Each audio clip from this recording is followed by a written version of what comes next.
truth. Assange. What does Assange think about 9/11 truth? It's annoying. It's annoying, says Assange. Oh, I'm so tired of 9/11 truth. Assange basically says, we're paranoids. Other enemies of 9/11 truth. Amy Goodman and hypocrisy.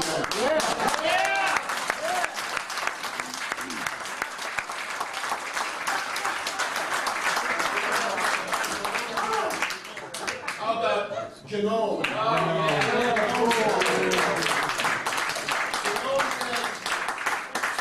It's not important.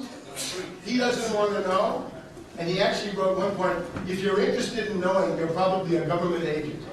And my dear friend Michael Moore.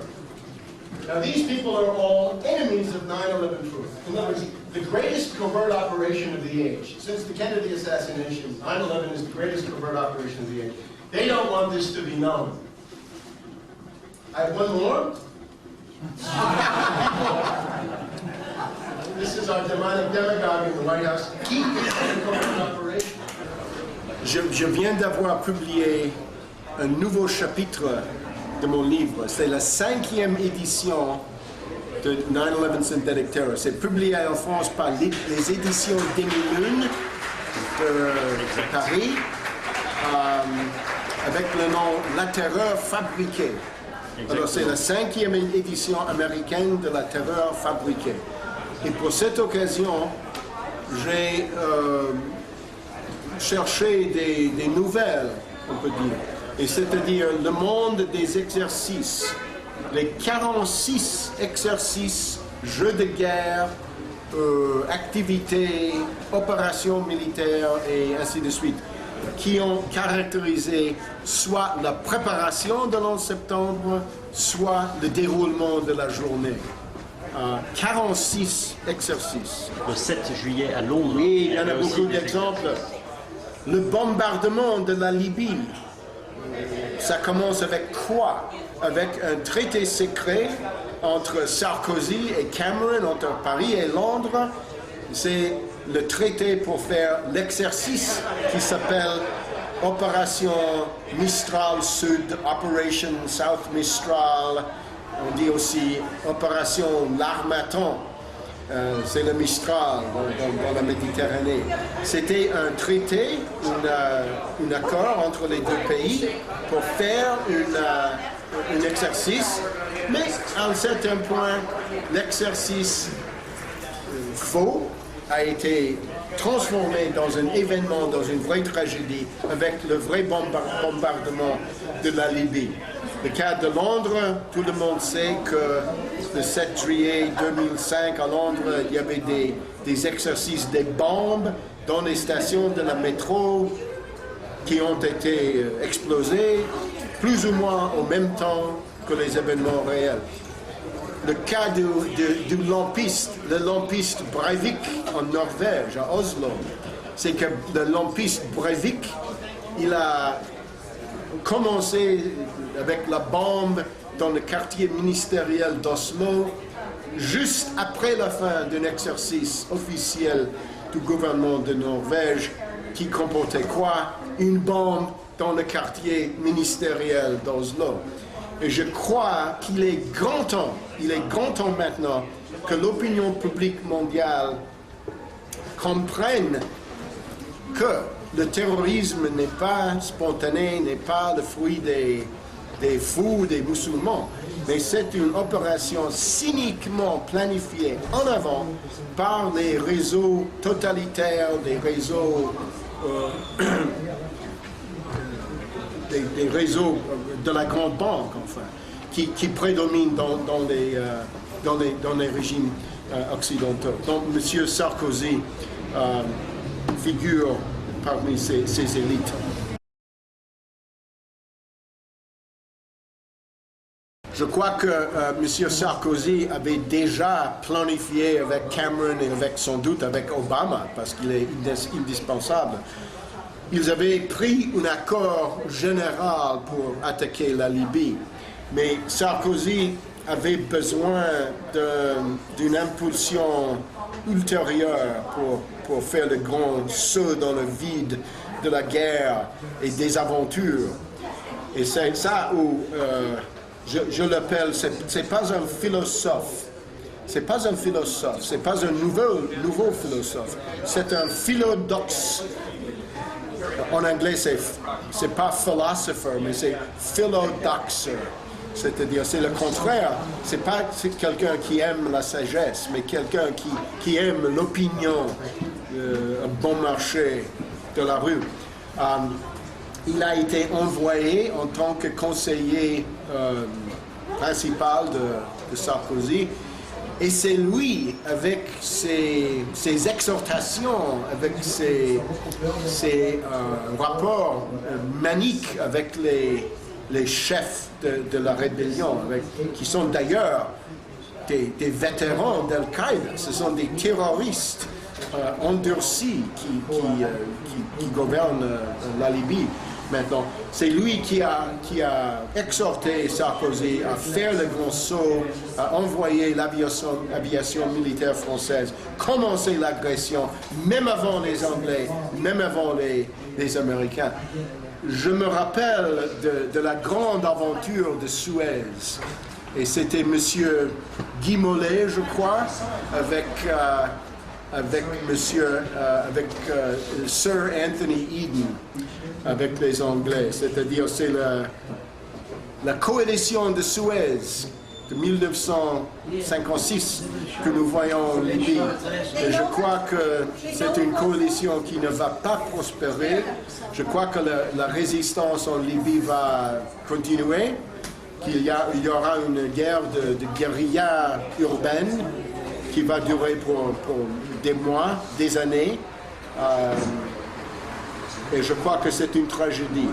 Et je crois surtout, la France était le pays qui devait dire non à tout ça. Avec le général de Gaulle, nous avons eu un homme d'État qui est capable de dire l'impérialisme n'est pas bien pour les Français, c'est un mal pour la France, c'est pas un facteur positif, c'est tout à fait négatif pour la France. Et cette idée de s'associer aux aventures anglo-saxonnes, dont le colonialisme et l'impérialisme, c'est une grande honte pour la France. Quand je vois Sarkozy, je me dis, quelle honte, quelle honte, quelle honte.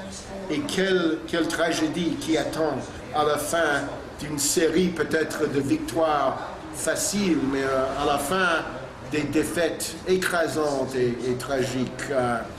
Il faut que les Français prennent conscience de ça et changent de cap, je dirais.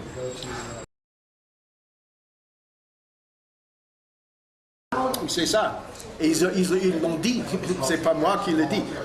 Assange a été interrogé sur ses opinions sur le 11 septembre. Il a dit it's annoying, ça me gêne, a-t-il dit. La vérité sur le 11 septembre me gêne, disait le seigneur d'Assange, qui vit avec les milords anglais dans leur palais de l'Angleterre.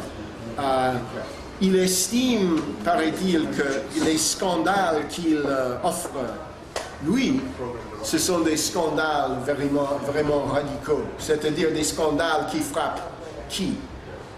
Les soi-disant secrets d'Assange indiquent que Ben Ali, c'est un voleur, que Gaddafi, il a une maîtresse ukrainienne, Moubarak, c'est un vaurien, Berlusconi doit être chassé, Poutine la même chose, Karzai la même chose, Maliki de l'Irak la même chose, la présidente de Kirchner à Buenos Aires doit être balayée. Et on voit, c'est une surprise, que les cibles de Assange et de ces Wikileaks sont exactement les ennemis de la CIA et des services secrets des États-Unis. Quelle coïncidence là! Je crois que c'est clair. En anglais, en américain, de jargon, l'argot, nous avons cette expression limited hangout. C'est comme la stripteaseuse qui montre des choses, mais cache autre chose. Assange, c'est un stripteaseuse de la CIA parce qu'il dit « je vais te montrer ça, mais pas ça ». Et à la fin de la journée, ceux qui sont les cibles sont les ennemis connus de la CIA. Noam Chomsky a dit que pour lui, la question de la vérité de l'11 septembre était complètement indifférente. Il voulait s'en foutre de la vérité de l'11 septembre. Après ça, il a même écrit « Ceux qui font des efforts pour découvrir la vérité de l'11 septembre sont probablement des agents des services secrets. Ce sont des provocateurs », dit le monsieur Chomsky. Si j'étais la classe dirigeante anglo-saxonne,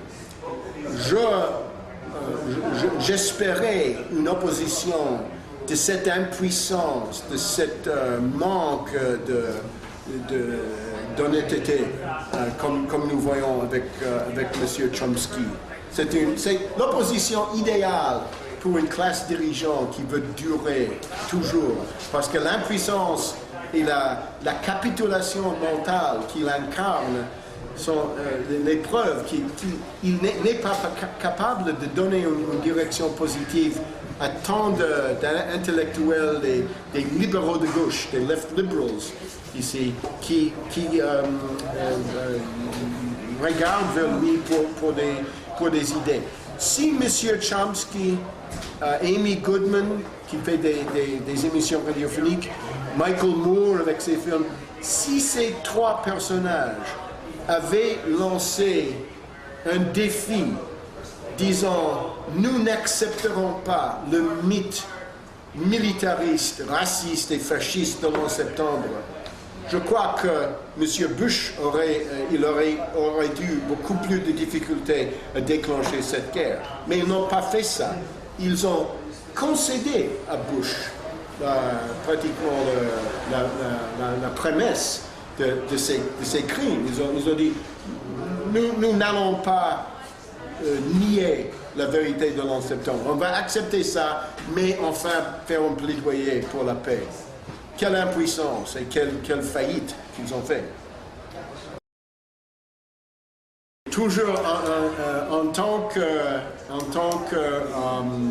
qu'admirateur de Leibniz, quelqu'un qui va avec Leibniz et pas avec Voltaire, c'est moi avec Leibniz la plupart du temps, toujours optimiste, mais voyons le cas de l'incendie du Reichstag à Berlin en 1933.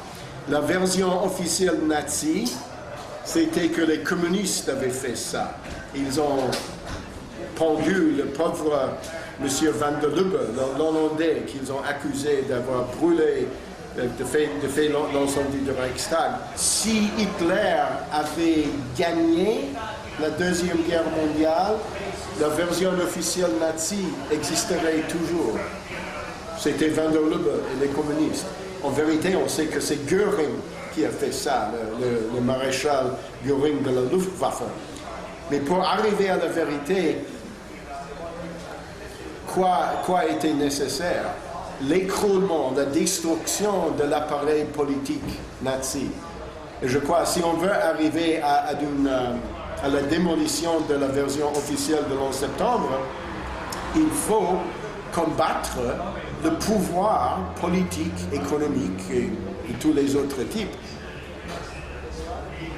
de l'oligarchie financière de Wall Street et de la Cité de Londres, parce que c'est eux qui ont donné, disons, l'ordre pour faire l'11 septembre en dernière analyse.